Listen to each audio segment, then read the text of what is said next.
Hello guys, karibu tena kwenye YouTube channel yangu na leo naenda kuelekeza jinsi ya kupika maharage ya nazi. Makinika nami mwanzo mpaka mwisho wa video hii, usahau kulike, comment na kusubscribe. Kitu cha kwanza, kwenye sufuria tutaweka mafuta, alafu tutaweka vitunguu maji. Tutavikoroga mpaka vifike rangi ya brown. Na ikifika rangi ya brown ndo tutafanya stage nyingine. Hapo tunaendelea kukoroga. Ilipofika rangi ya brown nikaweka paste. Hii ni cooking paste, unaweza kuweka tangu saumu na tangawizi, zote ni sawa. Nikaendelea kuikoroga, alafu nikaja nikaweka carrots.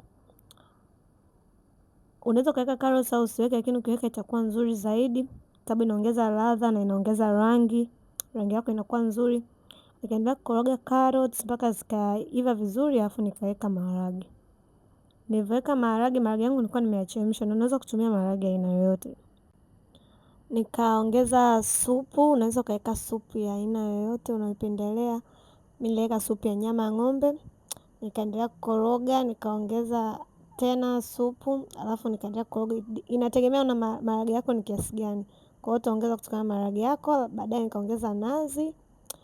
Na unajua maharage bila nazi, niliweka nazi mbili, sikuonyesha lakini niliweka nazi mbili hapo. Unaona maharage yamebadilika, ile texture imekuwa nzito kidogo, alafu imekuwa nzuri. Yakaendelea kuchemka, lazima nazi ichemke kidogo. Nikaendelea kukoroga, yani maharage yangu yalikuwa mazuri sana.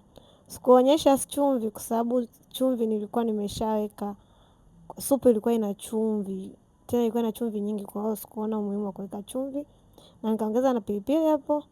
Maharage yangu yalikuwa mazuri, na hiyo ndo nazi nilotumia. Unaweza kutumia nazi yoyote, lakini kama huwezi unaweza kutumia hiyo.